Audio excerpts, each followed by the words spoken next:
Salut à tous et bienvenue sur ma télé, j'espère que vous êtes en pleine forme, restez avec nous, on va partir en balade dans notre territoire, destination dans quelques instants.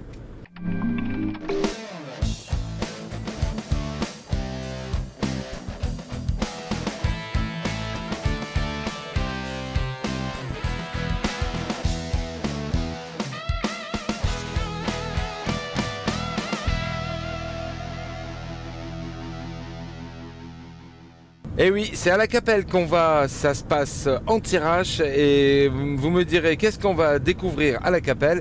Bah bien sûr, l'hippodrome qui fête cette année ses 140 ans et pour nous tenir compagnie, qui de mieux que le président de l'association de la loi 1901 qui gère ce haut lieu du sport, de la formation mais aussi du loisir équestre et ça c'est dans quelques instants, juste après le JT préparé à Loïc.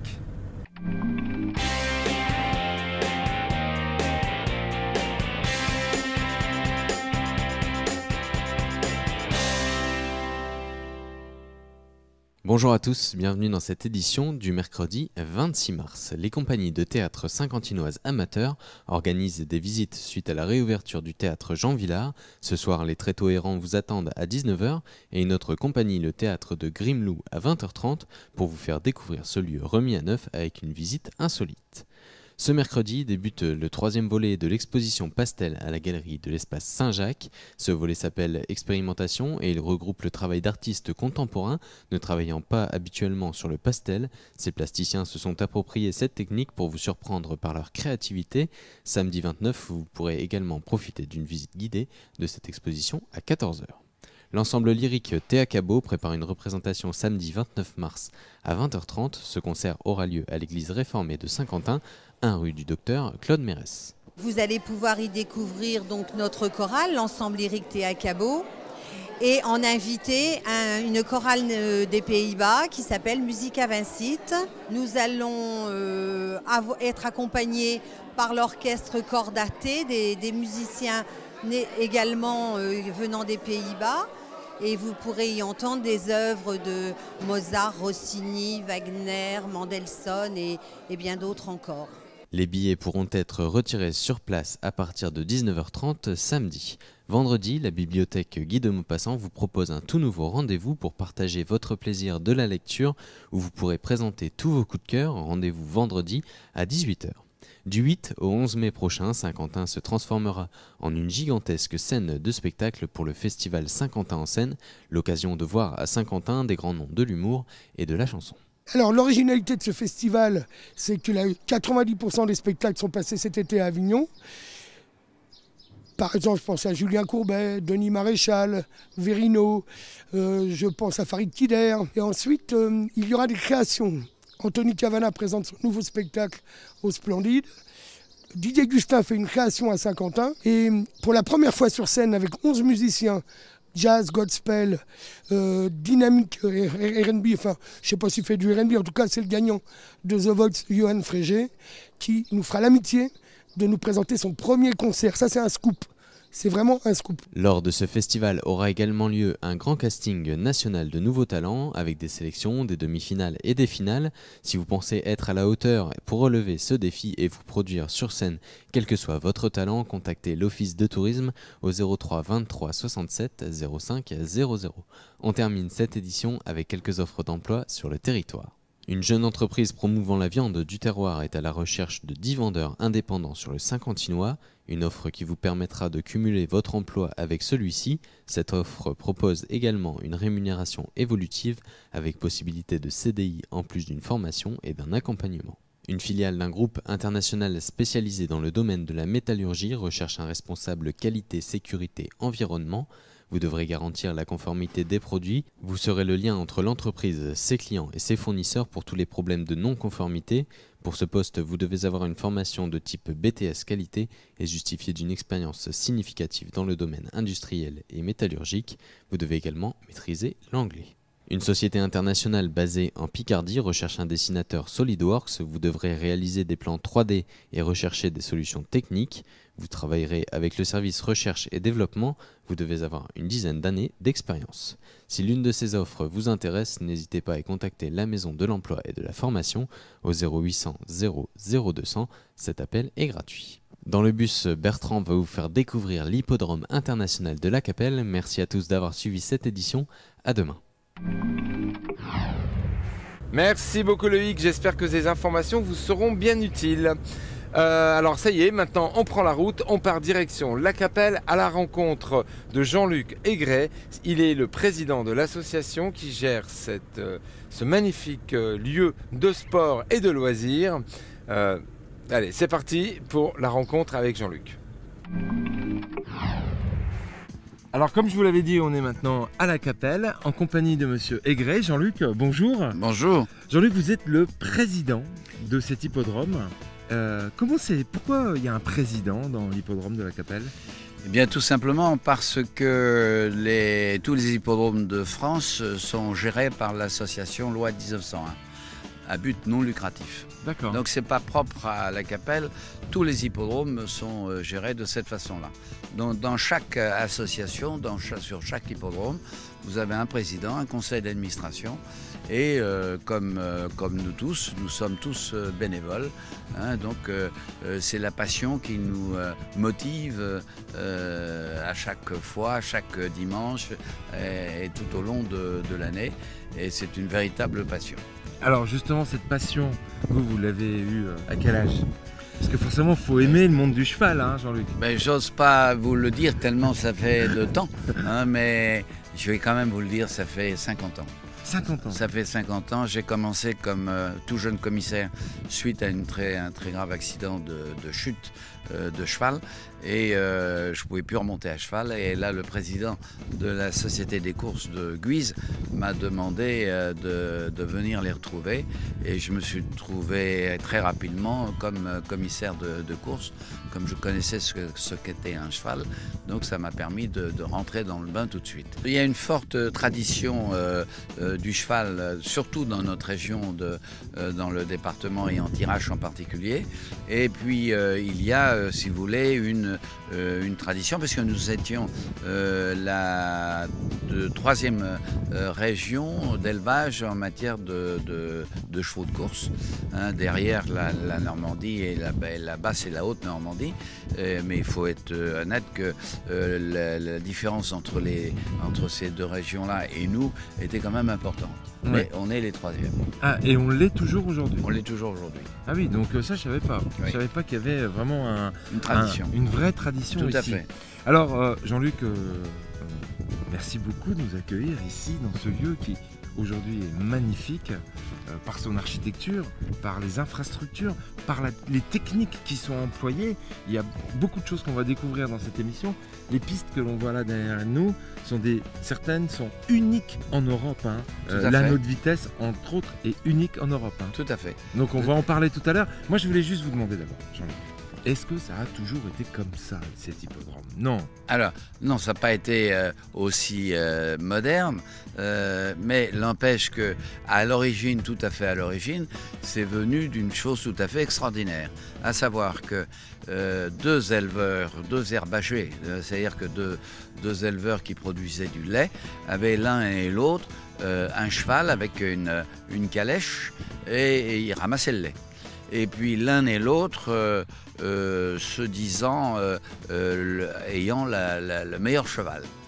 Et puis un beau jour, ils ont dit, attends, ça va pas aller ces affaires-là, on va lutter et on va voir réellement quel est le meilleur cheval. Ah, c'est comme ça que ça a démarré? C'est comme ça que ça a démarré.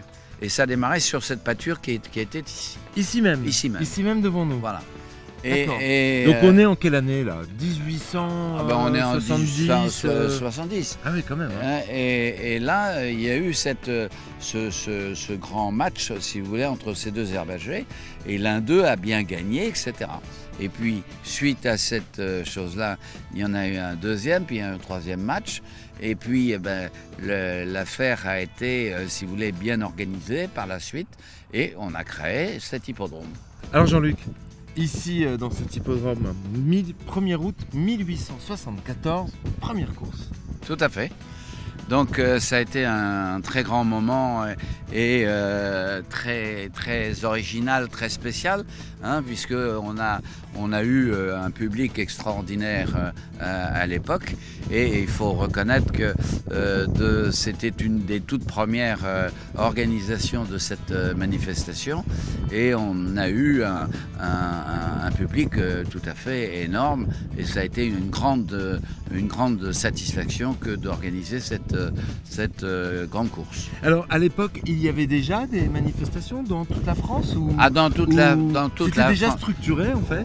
On a quelques hippodromes qui ont un peu plus, qui ont 160. Par exemple, l'hippodrome de Laon est plus âgé que celui de la Capelle. D'accord. Donc il y a quelques hippodromes qui ont un peu plus de 40 années d'existence.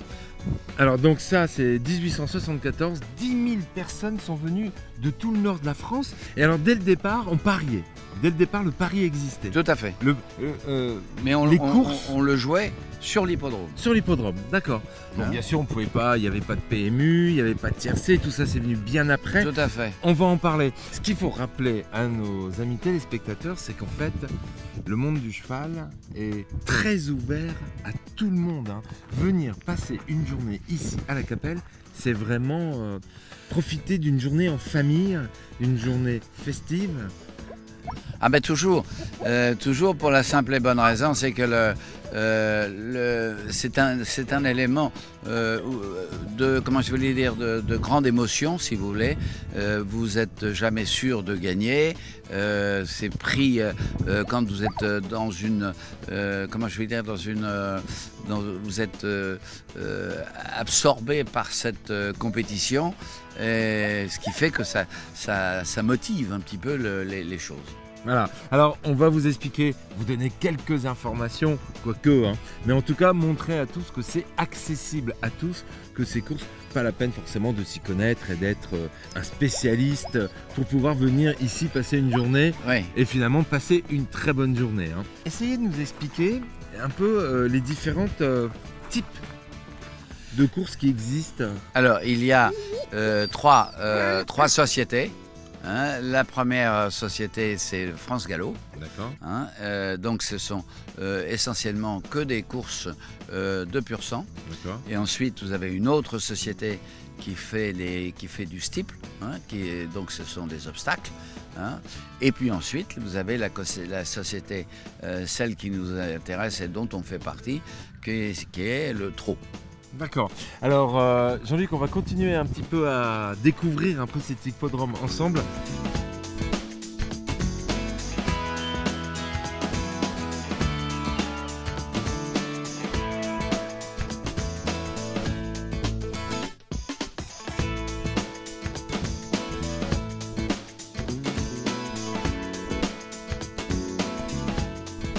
Alors Jean-Luc, justement, l'histoire ne vous a pas épargné ici, hein. Première Guerre mondiale, qu'est-ce qui s'est passé ici ? Eh bien, il y a eu toute une succession de très gros problèmes, puisque à plusieurs reprises, les tribunes ont été démolies, hein, brûlées, démolies. Et ce qu'il y a absolument d'extraordinaire, c'est que à chaque fois, un groupe de personnes extrêmement dévouées et qui, par la passion, etc., s'est mis chacun d'entre eux s'est mis à reconstruire les tribunes. Et ce qui est extraordinaire, c'est que à chaque fois, il y a toujours eu des personnes bénévoles, hein, qui se sont mis ils se sont tous mis au boulot et reconstruit à chaque fois les tribunes. C'est la passion, ça. Hein. C'est la passion. C'est la passion qui rythme Absolument. Ici, au cœur de ce Absolument. territoire, et qui fait que des gens s'investissent. Alors 1914, terrain démoli, tribune démolie, et on en fait une piste d'aviation, c'est ça ? Tout a été rasé, et ça a servi à un moment de piste d'atterrissage pour certains avions. Ah ouais. Hein, et puis ils ont après refait les pistes, et puis après ils ont reconstruit les gradins et les tribunes, ils ont refait tout. Alors, chose même assez extraordinaire, c'est que vous voyez, la tour sur laquelle vous voyez un petit peu, cette tour a été offerte par la Société des courses de Vincennes, hein, et ça a été un cadeau, et nous avons les uns et les autres, mes prédécesseurs, ça a servi d'espace pour pouvoir rendre les sanctions et que les courses se déroulent dans les meilleures conditions. Alors, on va être un peu sur la piste. Là, on n'est pas encore tout à fait sur la première piste, hein. On est... c'est quoi? C'est une piste de quoi, là? On est sur une piste de quoi, là, actuellement? Alors là, de suite, on est sur la piste qui est unique, hein. C'est un anneau de vitesse de 1609 mètres, donc au miles. Donc cette piste de 1609 mètres est unique en Europe. Pourquoi elle est unique? Qu'est-ce qu'elle a de particulier? Alors c'est un peu aussi une aventure, c'est-à-dire que nous sommes allés aux États-Unis avec deux amis et on accompagnait ce cheval qui s'appelait Ourasi, hein, qui était un grand cheval, et il est disputé aux États-Unis au championnat du monde. Et malheureusement, il a perdu de pas grand-chose. Et en discutant de cet échec, j'ai eu l'occasion de parler avec le driver à l'époque, et il s'est plaigné rapidement en dire que c'était dommage de ne pas avoir une piste aux 1609 mètres au miles comme ça existait aux États-Unis. Donc il s'agissait de Jean-René Goujon, hein, qui était un phénomène absolument extraordinaire, et il m'a dit: je ne comprends pas qu'en France on ne soit pas capable d'avoir une piste pour pouvoir s'exercer. Donc quand on est revenu des États-Unis, la piste était absolument à refaire, et à ce moment-là, j'ai pu avoir la chance de rencontrer le président de la région et le président du conseil général, et je leur ai proposé d'essayer de matérialiser cette fameuse anneau de vitesse. Alors c'est en quelle année, ça? Donc ça a été construit et inauguré en 1990. Donc c'est une piste de trot. Combien de chevaux peuvent s'affronter en temps réel ici? Alors maximum 20 chevaux peuvent s'affronter en ce moment. Mais alors ils ne peuvent pas être en ligne? Ah, ils sont en général, il y a deux zones de départ avec un handicap de l'ordre de 25 mètres ou 20, et les très très grands sont une marge de 50 mètres. Le handicap c'est 50, 25 et le départ des autres. Donc c'est étalé, c'était un étalement, j'allais dire, compétitif. Alors comment c'est organisé ici? Alors ici on a une formation qui est très importante, puisque il y a à peu près 300 jeunes qui sont en formation. Donc la formation, c'est la formation pour devenir driver et la maréchalerie. Ensuite nous avons une formation aussi qui est maintenant toute nouvelle, qui est les monitorats de sport équestre. Et puis vous avez aussi les soins aux équidés. Tout ça, c'est 300 jeunes tous les ans qui sont en formation ici même à la Capelle. Tout au long de l'année, ils sont là? Tout au long de l'année. Et ce sont donc des formations qualifiantes, ça leur permet de vraiment derrière aller travailler dans ces secteurs? Absolument. Et alors, comment on fait pour pouvoir s'inscrire à ces formations si on est vraiment passionné par le cheval? Eh bien, de plus en plus, d'abord, il y a là je vous dis, on a 300 jeunes qui s'inscrivent, et selon leur capacité, ça peut durer 2 ans ou 3 ans, hein, et ils ont une formation qui est quand même très étalée et de qualité. Et on s'aperçoit que cette formation convient de plus en plus maintenant plutôt au féminin qu'au masculin. Et on est maintenant, on est plus de la moitié de jeunes filles qui se forment, même à l'école de maréchalerie. On est un peu surpris, hein, mais il y a toujours une quinzaine de jeunes qui sont en formation en maréchalerie, et dans les 15, il y a au moins 5 professionnels professionnels qui sont des féminins. Alors ici on a plusieurs pistes, puisque ça c'est donc l'anneau de vitesse. Oui. Hein. Et puis là on va aller là où il y a un cheval qui est en train d'évoluer actuellement. Alors là on arrive sur la deuxième piste, c'est pas du goudron ça, Oui. Si. Alors ça c'est la piste qui est réservée au commissaire. D'accord. Donc c'est là où la voiture des commissaires, c'est là où elle passe de façon à contrôler d'une façon tout à fait précise ce qui se déroule lors d'une course. C'est-à-dire on a la course qui évolue sur l'anneau extérieur Oui, et on a un véhicule équipé des commissaires qui est lui sur l'anneau intérieur. absolument. Et qui vérifie quoi? Parce que Le déroulement et qui sanctionne quand le déroulement n'est pas bon pour une raison quelconque, pour une erreur, pour un mauvais comportement, voire même pour un accrochage. C'est à ce moment-là où les commissaires sont là pour sanctionner et pour faire en sorte que le déroulement de la course soit le meilleur possible. d'accord, ici les courses sont télévisées, tout est filmé. Hein, Tout à fait. Et donc on retrouve, tout à l'heure on ira dans la salle des paris, on retrouve dans la salle des paris toute cette infrastructure qui est mise en place, Tout à fait. qui permet à tout le monde de pouvoir suivre. Est-ce que c'est quelque chose qui vous est imposé, ça, ou ça fait partie des valeurs ajoutées que vous voulez mettre en place? Ah non, ça fait partie, c'est une partie obligatoire, hein, celle dans des qualités d'hippodrome comme les nôtres, où on a, si vous voulez, 3 commissaires, plus le film qui est pris directement dans cette voiture, mais en même temps, vous voyez ici des tours Oui. hein, qui filment tout ce qui déroule, qui se déroule.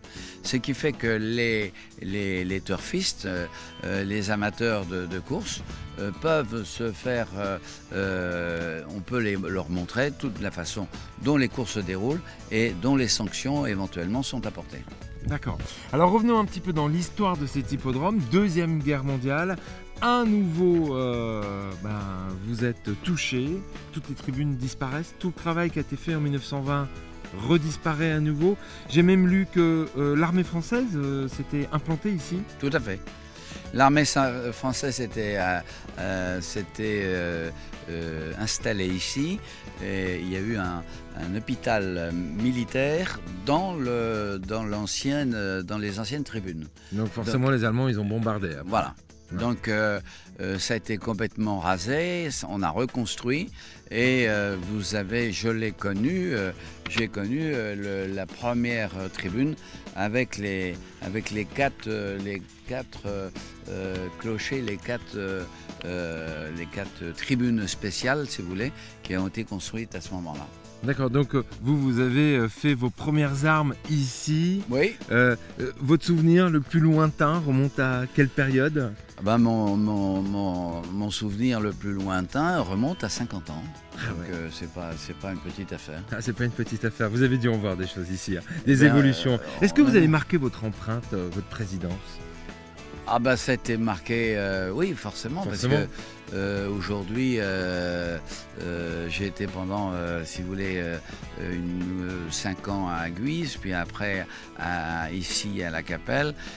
Donc ça fait 45 ans que je suis d'une façon permanente à la Capelle. Alors ici, à chaque fois qu'on reconstruit, on investit dans la technologie et dans des nouveaux matériaux. Ça a été le cas en 1960, Oui. avec le fait que l'hippodrome se recentre sur les courses de trot, Oui. d'abord, et on crée un parcours dernier cri à l'époque. Ah ben, en 1960, on courait les 3 disciplines. Hein. On courait la première qui était la discipline d'obstacles. Hein. La deuxième, c'était la discipline de trot, de plat, hein, avec les pur sang. Et la troisième discipline, c'était le trot, aussi bien monté qu'attelé. D'accord. Et là, vous avez investi ici en 1960 dans des matériaux Tout à fait. très particuliers qu'on appelle le schiste, c'est ça? À l'époque, c'était du schiste et puis de la cendrée. Et alors 14 000 tonnes de schiste ici. Pourquoi ce matériau? Qu'est-ce qu'il apporte Ben, l'avantage à l'époque, c'est qu'il était sur une application sur la terre et que ça donnait quand même beaucoup de souplesse, si vous voulez, aux chevaux. Donc les deux disciplines, celle de l'obstacle comme celle du plat, hein, des pur sang, eux couraient sur des pistes en herbe. Et seul le trot, eux, c'était sur mâche-fer ou gravier, qui était quelque chose d'assez dur. Ouais, donc en fait pour les chevaux, ce matériau amène plus de souplesse ou plus de... Tout à fait. Hein, c'est ça. Hein. Donc là on voit... on est en quoi? On est en train de... Comment on appelle ça? Débourrer le cheval Ah ben là, c'est une cadence... de promenade, hein, parce qu'à la vitesse où ils vont, c'est une détente tout à fait. D'ailleurs, les deux chevaux qui se croisent, l'un sur une piste cendrée, hein, et l'autre, là, c'est une autre piste de promenade sur du sable. Combien de chevaux habitent ici à l'année? Alors, à l'année, en permanence, il y a une cinquantaine de chevaux qui sont entraînés en permanence et qui sont logés l'année, plus 50-60 chevaux qui est logé aux alentours de la Capelle, et ce qui fait qu'il y a une centaine de chevaux qui s'entraînent en permanence ici. Ah oui, donc ça fait une sacrée activité tout le temps. Voilà. Hein. Alors Jean-Luc, c'est en 1974, me semble-t-il, oui, que l'on va créer un restaurant. Oui. Un restaurant panoramique où Absolument. on va pouvoir manger en regardant les courses. Absolument. Ça se passe là-bas? Ça se passe à peu près à l'endroit où on a démoli avant 1974, et c'est là où on a créé le restaurant panoramique. On y va? Voilà. Allez, on va aller voir.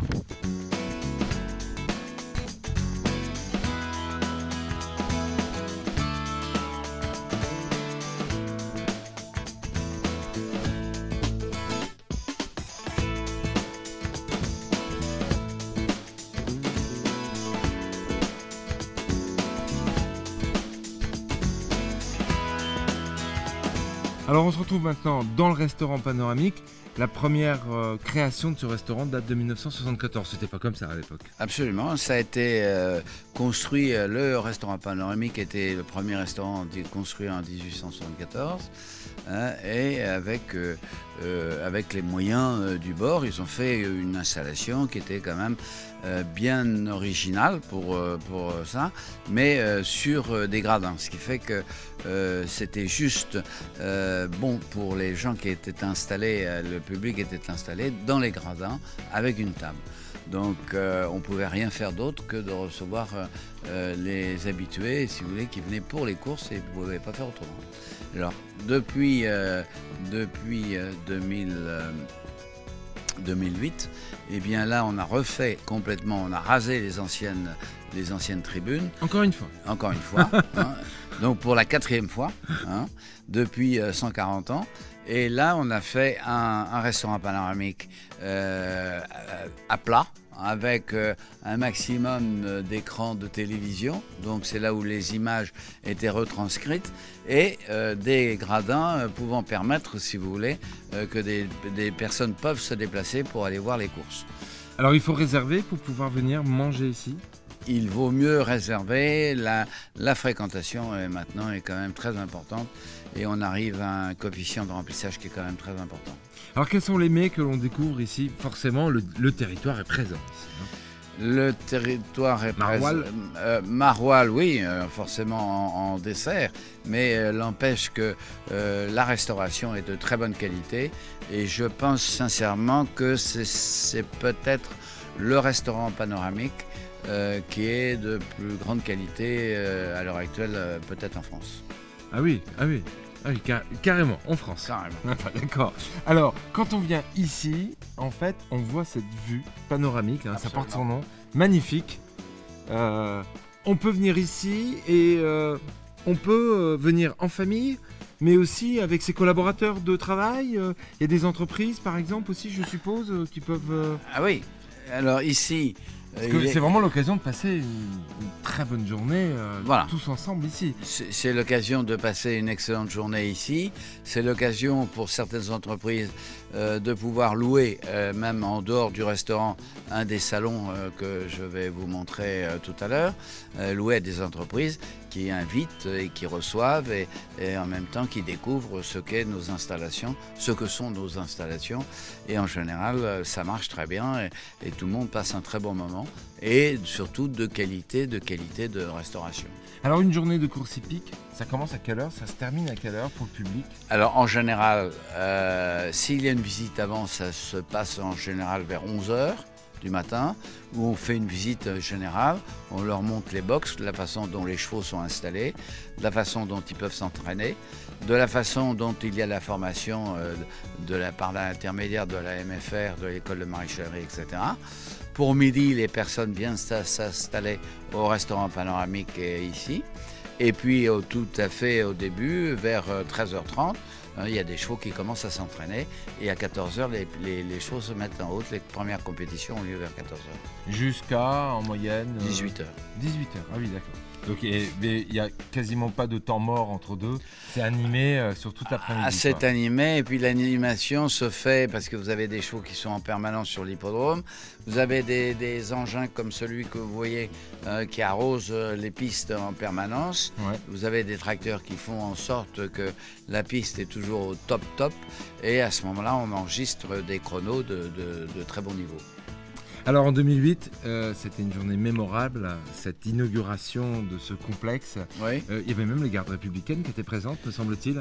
Ah, il y avait si vous voulez, il y avait quand même toujours la garde parce que moi je suis très proche de la garde et je trouve que on est quand même très liés et que le 6 avril, là, on aura la garde républicaine au grand complet, avec la fanfare à cheval, plus toutes les formations spéciales de la garde républicaine. Donc je pense que ça sera un grand jour qui marqueront les 140 années d'existence. Et le faire avec la participation de la garde, je pense que ça sera un très grand moment. Alors là, on a vraiment intérêt à s'y prendre à l'avance. Je pense si on veut ne serait-ce que de pouvoir venir manger ici. Alors je pense que si vous voulez déjà manger ici, on n'aura pas suffisamment de place. On prévoit de prendre un chapiteau supplémentaire, parce qu'ici, on reçoit à peu près 450 à 500 personnes, mais je pense qu'on va recevoir beaucoup plus, donc on va mettre un chapiteau. Les gens vont pouvoir réserver, et donc on va dépasser, et en plus, on va recevoir les personnalités qui vont accepter de participer à cette journée exceptionnelle. Voilà, donc beaucoup de monde seront présents. Je pense. Ce jour-là. Alors, on va parler un peu course. Pour ça, on va aller dans le hall des paris. Le hall des paris, c'est juste en dessous. Alors, ce que je peux vous montrer, oui. D'abord, c'est de tout près de voir la fameuse tribune. Là où j'ai commencé il y a 50 ans, mais qui date, à mon avis, de plus de 100 ans, et qui a été le premier cadeau de l'hippodrome de Vincennes. Et elle n'a pas bougé de place. Donc on l'a mis simplement en peinture pour que ça soit, si vous voulez, un endroit où elle a été parfaitement existée, éclairée, etc.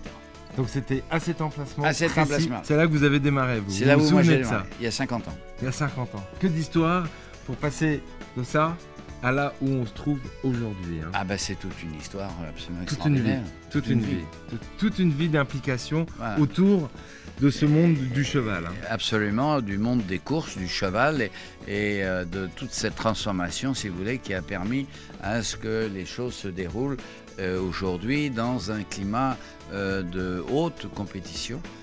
Parce que on se trouve aujourd'hui juste avant les performances de Vincennes. Ah oui. À savoir que tous les chevaux qui gagnent ici vont gagner à Vincennes.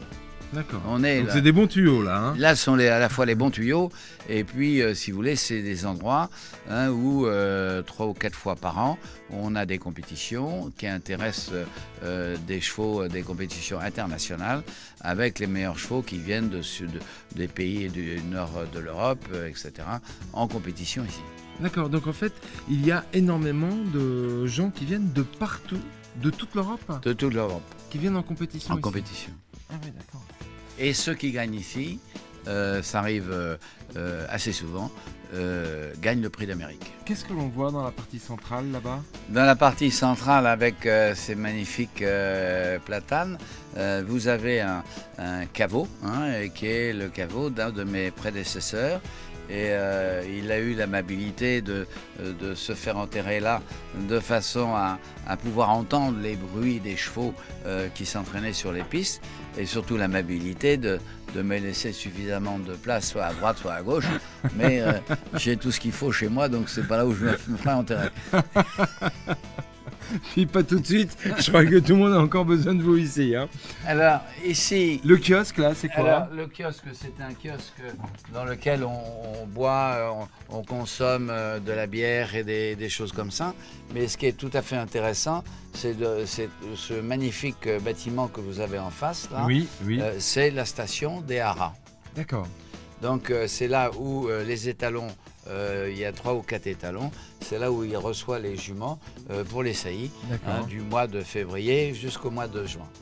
D'accord, ok, c'est là que Et ça là, se passe. ce sont de très beaux bâtiments, typés tirage si vous voulez, Ouais. en briques, ça a beaucoup de gueule On est l'une des rares sociétés de course à être pôle d'excellence rurale, et on est une des rares sociétés de course à avoir dans son périmètre à la fois les haras, à la fois le centre de formation et le centre d'entraînement. Ouais, c'est important. Donc c'est quand même très important. Ouais. Hein, on est pôle d'excellence régionale, hein, mais le fait d'avoir 300 jeunes qui se forment, le fait d'avoir des chevaux qui sont là pour les haras, le fait d'avoir le centre d'entraînement où il y a 100 chevaux qui s'entraînent, dont 50 sur place, plus 50 qui viennent de l'extérieur très régulièrement pour profiter des pistes et tout, c'est quand même un peu exceptionnel. Ouais, complètement, ce qui fait vraiment l'attractivité de ce lieu. Voilà. Alors, on va parler des paris maintenant. On va descendre d'un étage. On est où là, Jean-Luc? Là, ici, vous êtes dans les tribunes couvertes et chauffées. Hein, donc lorsqu'il fait mauvais, bien évidemment tout le monde se regroupe ici. Et au niveau de la décoration, etc., on a voulu donner un petit peu un air de Beaubourg. Hein. Donc avec tout ce système de chauffage, et je trouve que c'est assez réussi. En tous les cas, ça plaît. Chacun vient s'installer ici d'une façon tout à fait... c'est plutôt design. Voilà. Très moderne, design, Voilà. c'est dans l'air du temps. Voilà. Ça bouge pas. Et donc forcément, on a pensé à la météo, puisqu'on est aussi dans une région Tout où à fait. il pleut de temps en temps. Ça Pas arrive. souvent. Hein. Et il fait Pas froid. souvent. Ici, chaque dimanche, vous recevez la presse télévisée, Oui. parce que l'ensemble de ces matchs sont Sont retransmis. des matchs, non, on appelle pas ça des matchs. on appelle Non, ça mais des courses. Des courses. L'ensemble de ces courses sont retransmis Oui. sur les différents réseaux. Réseau Equidia, entre autres. Alors, à quelle année est-ce que le PMU est rentré Alors depuis 1996, c'est là où on a des journées complètes PMU qui sont où on joue de la France et des territoires d'outre-mer directement sur l'hippodrome de la Capelle. Donc c'est là où nous avons eu la chance par 2 fois de battre le record du quintet. Hein, savoir que sur notre hippodrome, moins de 2000 habitants, un monde de plusieurs milliers de personnes, mais des enjeux qui sont pris de la France et des territoires d'outre-mer. Donc 2 fois de suite, on a battu le record, avec 18 900 000 euros de jeu sur une épreuve. Incroyable. On va justement voir comment ça se déroule, la partie des Voilà. paris. C'est en bas que ça se passe. Ça Hein. se passe en bas. Allez, on y va. Alors là, on est justement là où le public vient pour jouer. Oui, Hein, bien pour les c'est paris. ça. La prise de paris. Alors comment ça se passe Comment on fait? Quelles sont les astuces Comment ça se déroule? Ah ben, c'est assez simple. En général, les personnes viennent avec des renseignements qu'ils ont pu avoir dans les différents journaux spécialisés. Donc, ils font leur papier. Hein, ils essaient d'avoir des tuyaux en allant fréquenter les professionnels, hein, les jockeys ou les drivers, les tuyaux de dernière minute. Et puis après, ils viennent jouer. Donc, c'est là où, si vous voulez, quand un turfiste joue, mettons, 100, il est sûr d'une chose, c'est d'en récupérer que 75. Les 25 restants, si vous voulez, sont divisés à peu près en deux. C'est-à-dire que la moitié, 13%, vont à l'État. Et c'est un prélèvement qui est fait par l'État.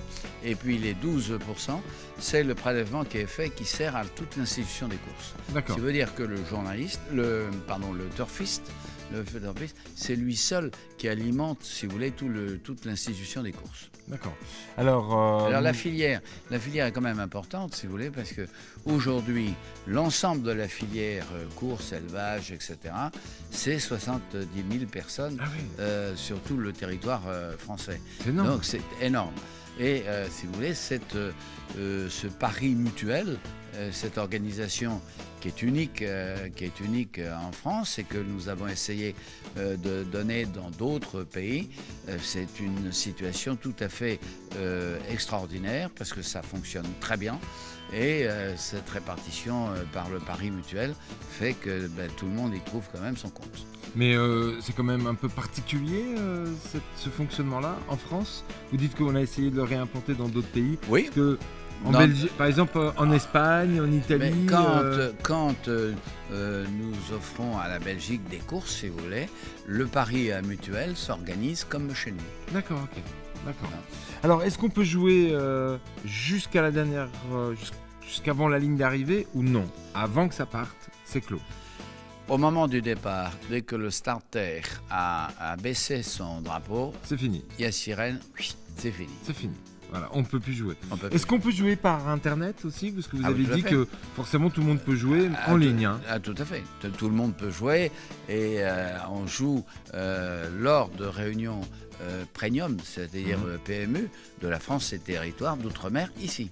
D'accord. Alors, on joue quoi? On joue l'ordre d'arrivée des chevaux, le placement d'un cheval. Comment ça marche? On joue, j'allais dire qu'il y a une panel de jeux extrêmement importante, à savoir que il y a le cheval gagnant, il y a les combinaisons, il y a le tiercé, il y a le quintet, il y a toute une série de jeux qui sont là pour faire en sorte que plus la difficulté, c'est-à-dire trouver le quintet, c'est-à-dire les 5 chevaux qui sont dans l'ordre, c'est quand même relativement compliqué. Ouais. Mais par contre, c'est celui qui apporte forcément le résultat le gain le plus important. Ouais. Alors ici, est-ce que vous avez eu des gains? Tout à l'heure, vous nous disiez 18 millions.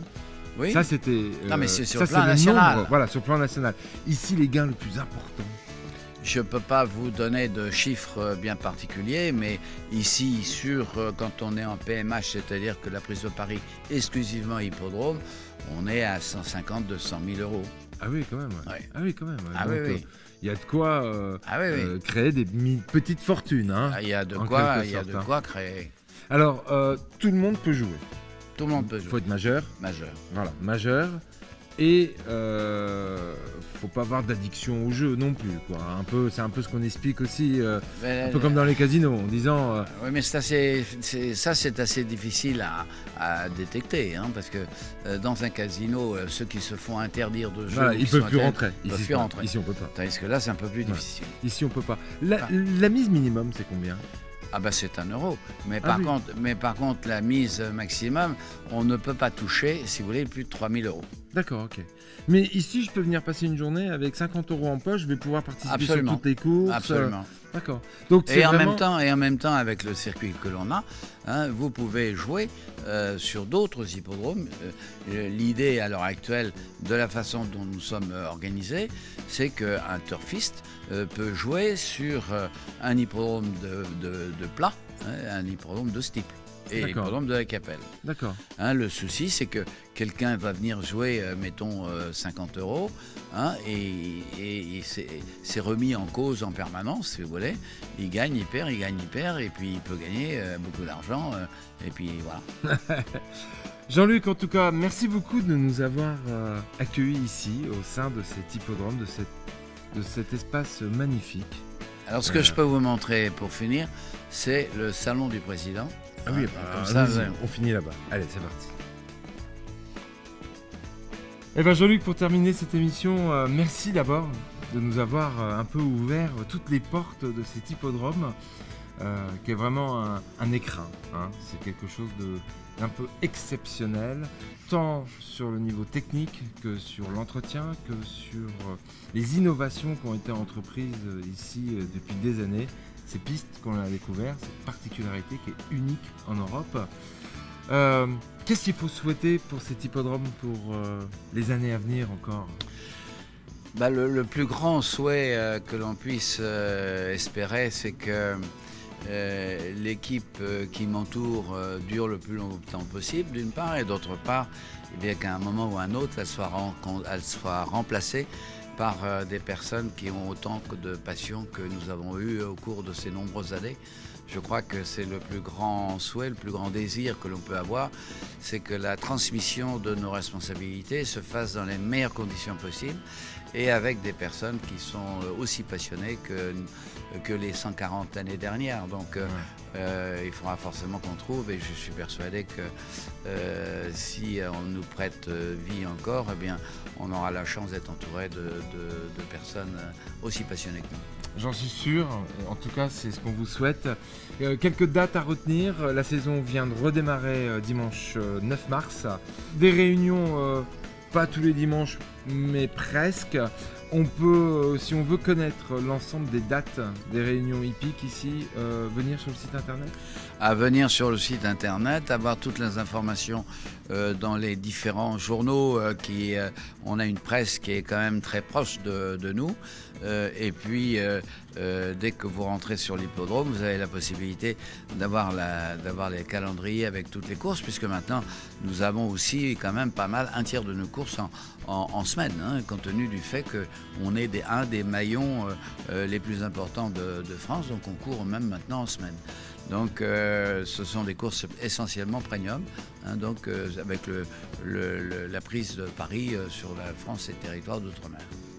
Un rendez-vous à ne pas louper, c'est l'anniversaire des 140 ans. Ici on a l'affiche Tout à fait. de la première, il y a Ouais. 140 ans, Ouais. c'est bien ça hein ? Oui, oui. Hein. Ouais. Et, c'est tout ce qui reste de cette époque-là, puisque comme on l'a vu dans cette émission, ça a été modernisé tout en allant. Et puis le kiosque que l'on a découvert Tout là-bas. à fait. Alors le rendez-vous que nos amis doivent noter absolument sur leur tablette, c'est le combien ? Alors, le 6 avril, nous fêtons les 140 ans d'existence et les 140 ans de passion de toutes les personnes qui peuvent m'entourer. Et nous avons la participation exceptionnelle de la garde républicaine, donc la fanfare à cheval, plus toutes les formations spéciales de la garde. Donc je pense que ça sera un grand jour. Nous aurons aussi 2 courses de poneys attelés, hein, parce que la formation commence aussi en très bas âge. Hein, les tout jeunes Par du poney, ouais. par du poney, mais passionnés par des courses attelées de poney. Donc on aura 2 courses de poney. En plus de cela, nous allons pouvoir offrir à tout notre public des moments importants, des moments où il pourra y avoir des dédicaces de toutes les personnes qui ont gagné des courses.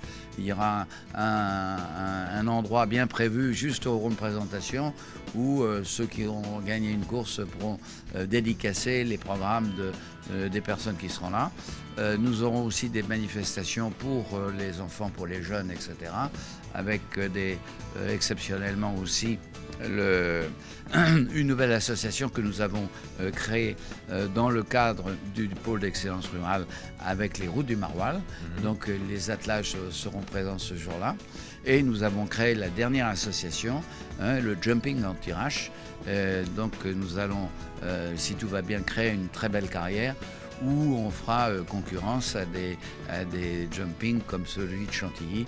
La Capelle joue, si vous voulez, dans l'excellence, et je pense qu'on arrivera à, je ne veux pas dire à concurrencer, mais à faire partie.